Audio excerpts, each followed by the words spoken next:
This is the Big O Show. This is the Big O Show.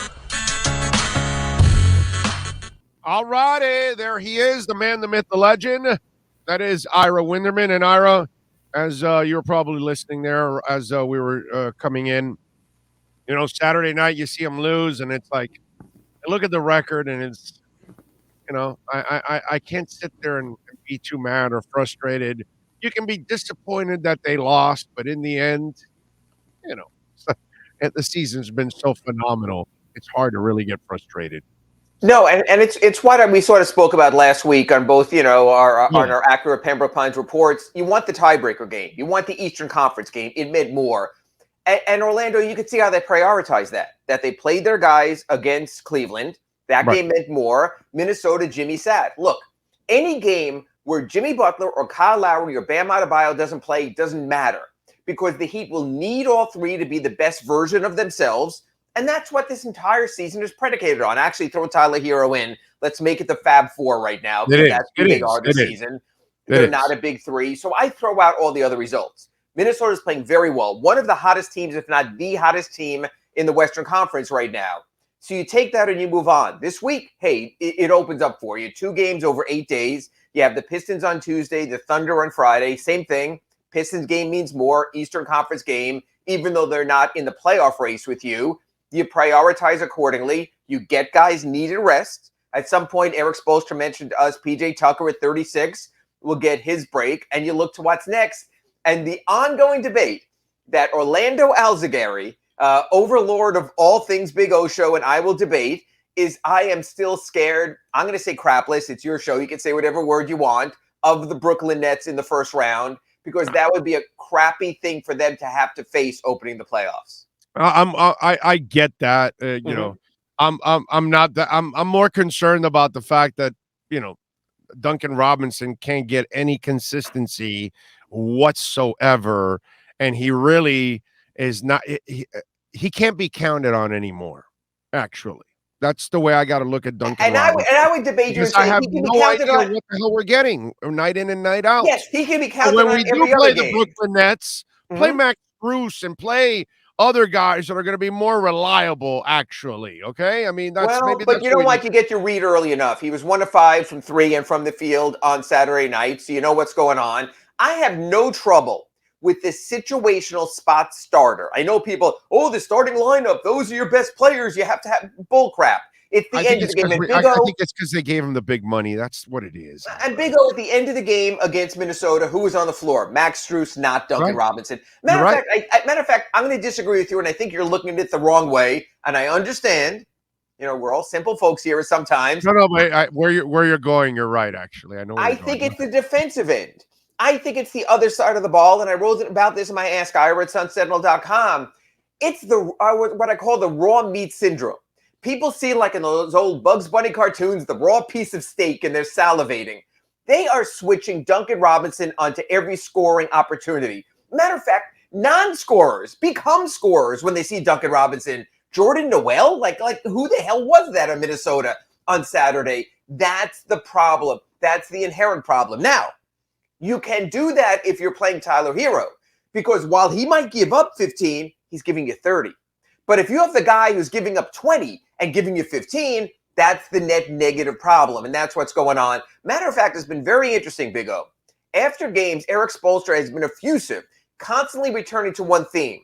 Stop with the old scatter report with Tyler Hero. He is not as bad defensively as people are making out. He's covering himself in those situations. I can play him late. We don't hear that as much about Duncan Robinson. He's foul prone. We see all the early fouls lately, and we see him sitting at the end. So I agree. To me, there's a threshold. And if you're paying a guy X amount of dollars, he has to also be a closer. Matter of fact, you and I have spoken about this before. Caleb Martin's an impending free agent. You love Caleb Martin. Matter of fact, I'm surprised behind you, you don't have a Caleb Martin fan club poster or something. And I get that. But if he's not going to be top 8 rotation or a closer, you don't overpay. So the fact that Duncan Robinson and his 5-year, $90 million contract is parked on the bench very often at the end of games, that's where I would put the scrutiny, Big O. Wow. So did the Heat screw up not trading him before the deadline?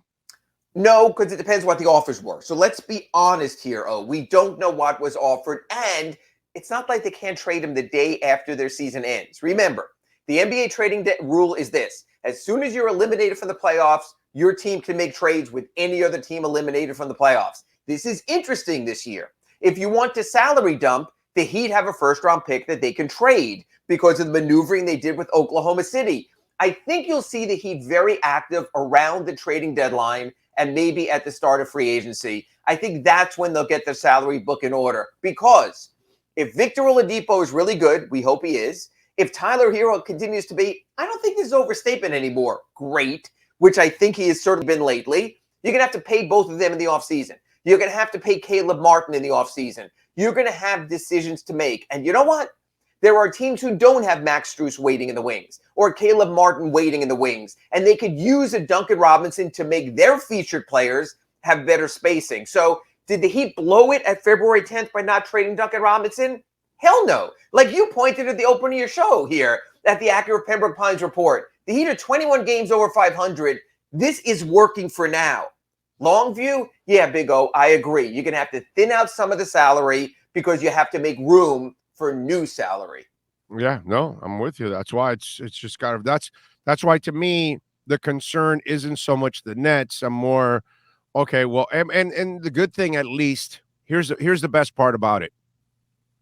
If there is an issue with Duncan that you can't rely on him and he can't be consistent, the good thing is that Spoken looked down the bench and he has real options now. Yes. So in the past, it's kind of been a shaky, bench, and you don't know who you got and all that. Now he's got multiple options. Actually, he can depend on, because if Caleb isn't hitting it, well, then maybe Strus is, and if Strus isn't hitting it, well, then maybe Gabe Vincent is, who was kind of off the other and night you have too. maybe more options than when you signed Duncan to that contract. That's the only point I'm trying to make. Times change, things change, but also you don't want to sell. You want to get value. The value might be getting rid of the contract. That might be the value in this case, because this, unlike baseball for the most part, is a salary cap league. You only have X amount of money to fit in under the tax and then under the cap, and you have to make it work. So it's not so much what Duncan isn't, but to your point, Big O, it might be what others are.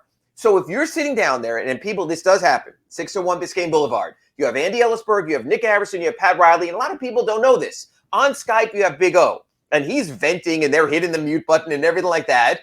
But if Big O, and honestly, if people believe that Caleb Martin is more important than Duncan Robinson, they will structure their salary that way, and they will make it work. We did not know when Duncan Robinson was given $50 million over $90 million over 5 years in August, that Caleb Martin would be this. We did not know that Gabe Vincent would start almost half of his appearances this season, but he has. We did not know that Max Strus would be Duncan Robinson 2.0 or Max Strus 1.0. Things change and you adjust, and I think that's what the Heat will do in the offseason. They'll probably mute you a little bit more. You tend to be a little bit loud, but I think if you go in clean shaven now that Pat Riley's got rid of the goatee, maybe they'll listen. Who grows it faster, Pat or me? You know what? I've seen you both back and forth, whether I show up with you here on Monday, Wednesday, Friday, or I see Pat Riley in the stands. And also, now that he wears the mask at home games, we don't know what the hell's growing under there. Oh, okay. That's true. Yeah. Because he's got a little Chia Pet in him too. So he can sprout up with the best of them. Absolutely. Yeah. I've seen he's got the Chia Pet action going on there. All right. So we look at Tyler, and it is the big four. There's no doubt Tyler is just as important as everybody else on that team. And by the way, he's been maybe more consistent than anybody else, all year long. What has been the key? I know you guys don't get to go in the locker room and really get to talk to guys like you normally would, so you can get some really good stuff from them. But what's the talk about Tyler? Because, man, he is so in tune. It's so impressive to watch the way he is playing right now. He's aggressive and confident right now, and it's really fun to watch. Confidence and arrogance. And some people might say in some situations that's too much. That's what Tyler needed. Big O, you remember all the rumors. The Heat are going to trade Tyler. Tyler's not good enough. Tyler's not doing enough. I think in his second year, he let that get to him. He let the outside noise, and you and I, to a degree, a part of the outside noise, sort of influence his confidence. And he came into the season with a needed F that approach.